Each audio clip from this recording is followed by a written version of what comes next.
আসসালামু আলাইকুম বন্ধুরা, কেমন আছেন সবাই? আশা করি আপনারা সবাই ভালো আছেন। আপনাদের সবার শুভকামনা এবং আল্লাহর অশেষ রহমতে আমিও ভালো আছি আলহামদুলিল্লাহ। তো ইউকেতে আমরা সাধারণত এপ্রিল মাসে এই ধরনের আবহাওয়া পাই না, যেটা আপনাদের সাথে আজকে আমি শেয়ার করতে চাই। গত ২ সপ্তাহ টানা একটা ভালো বলতে পারেন আর্লি সামার আমরা পেয়ে গেছি। এটা আমাদের জন্য অত্যন্ত আনন্দের একটি বিষয় এবং এই আনন্দ আপনাদের সাথে ভাগাভাগি করার জন্যই আজকের এই ভিডিওটি বানানো। এবং সামার পাওয়া মানেই হচ্ছে শীতকালে আমরা তো সবাই ঘরে বসেই থাকি ঠান্ডার ভিতরে। সামার মানেই হচ্ছে বাহিরে আউটডোর দৌড়াদৌড়ি, ঘোরাফেরা অনেক কিছু। তো এই গত উইকেন্ডে আমরা খুব ভালো আনন্দ করেছি। বেশ কয়েকটা ফ্যামিলি মিলে খুব মজা করেছি। আ তার মধ্যে আজকে উইকডেজ শুরু। সবাই যে যার মতো কাজে গেছে। তো আপনাদের সাথে আমি শেয়ার করতে যাচ্ছি এই আর্লি সামার পেয়ে যাওয়ার কারণে আমি আমার বাগানটাকে একটু টাইডি করেছি, যেটা আপনাদের সাথে শেয়ার করতে চাচ্ছি। আপনি জানেন, আপনারা সবাই জানেন যে বাগান আমার অত্যন্ত প্রিয়, গাছপালা প্রিয়।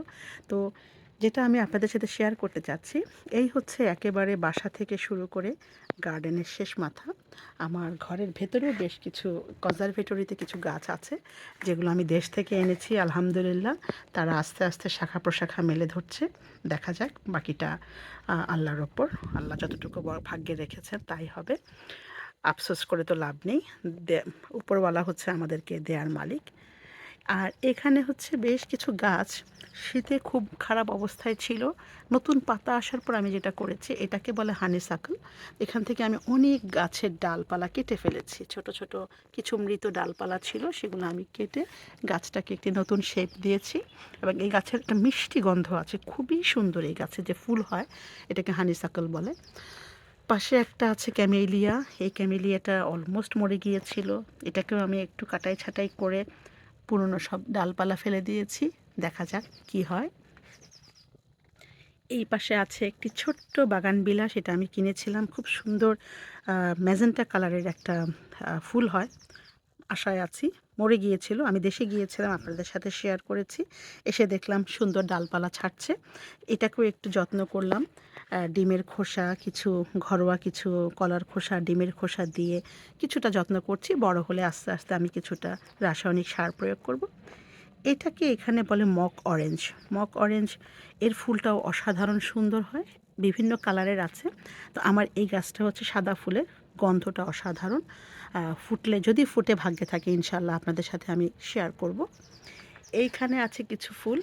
এখানে এই ফুলগুলোকে অনেকেই হয়তো জানেন, তারপরেও আমি যাদের জানা নেই তাদের সাহায্যার্থে বলছি। এটাকে বলে প্রিমরোজ ফ্লাওয়ার। প্রিমরোজ থেকে এক ধরনের ওষুধও হয়, যেটা মানুষের শরীরের জন্য অত্যন্ত উপকারী, বিশেষ করে নারীদের জন্য। হরমোনাল ব্যালেন্সে খুবই সহযোগিতা করে প্রিমরোজ অয়েল। সেই প্রিমরোজ এই ফুল থেকেই তৈরি হয়। এখানে পাশাপাশি একই প্রিমরোজ আরও কয়েকটি আছে। এই হচ্ছে সেই প্রিমরোজ অয়েল। এখানে আছে কিছু হেইদার, সেক্সি ফ্রাজা, আরেকটি সেক্সি ফ্রাজা।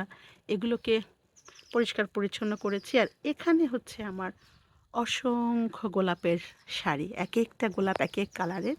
যদি ফুটে শেয়ার তো করবই। প্রতিটা গাছকে গোড়া থেকে ময়লা পরিষ্কার করে নতুন সার দিয়ে পানি দিয়ে কালকে এগুলোকে কাটাই ছাঁটাই করেছি। দেখতে অনেকটা খুব স্বস্তি লাগছে। এখানে শেয়ার করেছিলাম কিনা জানি না, এগুলোকে বলে আইসক্রিম টিউলিপ। কারণ টিউলিপ সাধারণত 4টা পাতার হয়, আপনারা দেখেছেন, অনেকেই জানেন। কিন্তু গোলাপের মতো এরকম টিউলিপ সচরাচর হয় না। এজন্য এটার নাম ছিল, আপনার বাল্বের উপরে লেখা ছিল আইসক্রিম টিউলিপ। এগুলো অনেক বড় হয়।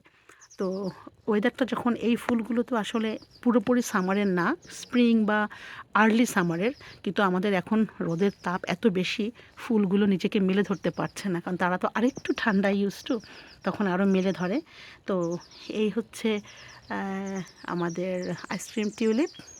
এখানে কালকে একটি এটাকে কি বলে, পড়ে থাকা একটা টব ভেঙেও গিয়েছিল।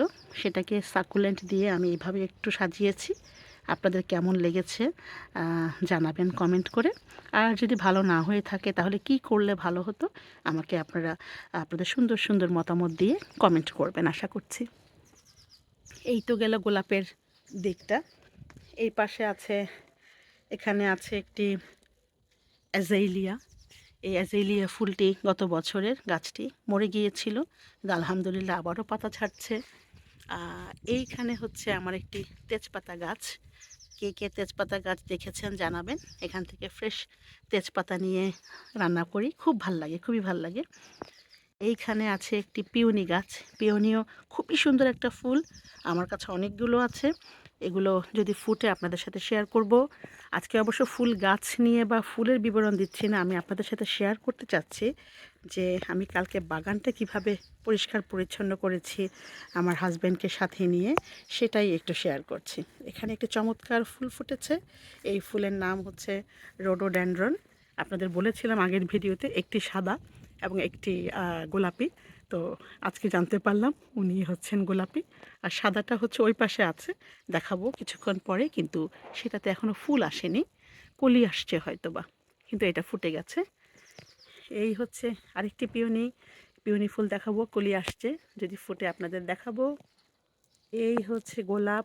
প্রতিটা গাছের গোড়া দেখুন আমি পরিষ্কার পরিচ্ছন্ন করে, আগাছা পরিষ্কার করে নতুন সার দিয়েছি, পানি দিয়েছি, কিন্তু এত রোদ, আজকেও পানি দিতে হবে মনে হচ্ছে। সামারে আসলে এটা আশাই করা যায় না যে সামারে এত ঘন ঘন সামার আসার আগে প্রতিদিন পানি লাগবে, কিন্তু আমাদের ইউকেতে প্রতিদিনই পানি লাগছে, এত রোদ হচ্ছে। আলহামদুলিল্লাহ। এই হচ্ছে জবা গাছ।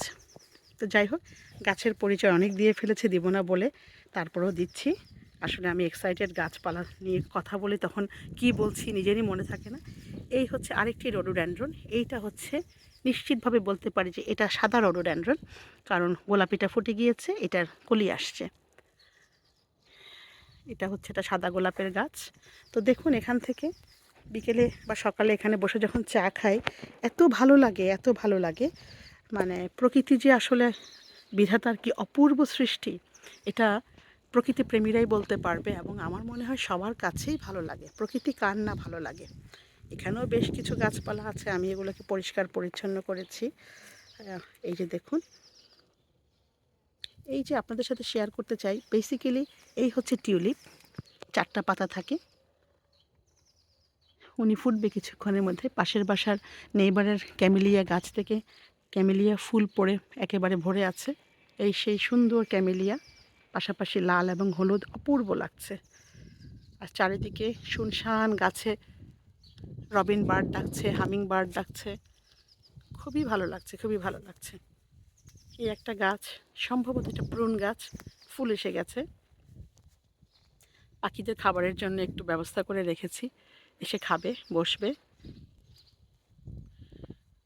এই হচ্ছে সম্ভবত চেরি গাছ। এটা হচ্ছে আমাদের 3 ফল বা ফিগ গাছ। গত বছরের ফিগগুলো এখনও গাছে আছে, আপনারা দেখতে পাচ্ছেন কিনা জানি না।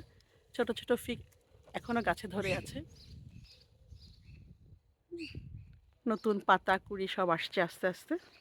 আর এখানে দেখুন কি সুন্দর ঘাস ফুল, এত সুন্দর ঘাস ফুল। এক একটা ফুল কোনটা রেখে কোনটা কি যে সুন্দর বলবো জানি না। আল্লাহর সৃষ্টি কোনোটাই কম বেশি নন। এখানে আছে সম্ভবত, এটার নাম হচ্ছে রেইন লিলি বলে, এই ফ্লাওয়ারের নাম হচ্ছে রেইন লিলি। এটাও একটা সুন্দর নাম না জানা ফুল। এই ফুলের নাম জানি না আমি আসলে, আমি এদেরকে নাম দিয়েছি ঘাস ফুল। আর এটা তো সবাই মোটামুটি আপনারা চেনেন, এগুলো তো ড্যাফোডিল, এগুলো তো সবারই চেনা। ড্যাফোডিল হলুদও হয়, আমার এখানে একটি সাদা ড্যাফোডিলও আছে। এই হচ্ছে সেই সাদা ড্যাফোডিল। রোদের কারণে বুঝতে পারছি না আপনারা কিছু দেখতে পাচ্ছেন কি না। এই চমৎকার ঘাসফুলগুলো কে ভালো না বাসবে বলুন। এত সুন্দর ঘাসফুল ভালো না বেশে পারা যায়? পারা যায় না। যাই হোক, কথায় কথায় আপনাদের অনেক সময় নিয়ে নিলাম, ভিডিও অনেক লম্বা হয়ে গেল। আমার এই বাগান গোছানো কেমন হয়েছে জানাবেন, আর কি করলে বাগানটাকে আরও সুন্দর করতে পারি মতামত দিবেন। আপনাদের মতামতের অপেক্ষায় থাকলাম। আমার এই বাগান থেকে আপনাদের সবার জন্য একটা শুভকামনা জানাচ্ছি। আপনারা সবাই আমাদেরকে, আমাদের পরিবারের জন্য, আমার পরিবারের জন্য, আমাদের জন্য দোয়া করবেন। আপনাদের সবার জন্য আমার পক্ষ থেকে রইল শুভকামনা, ভালোবাসা এবং দোয়া, সব কিছুই।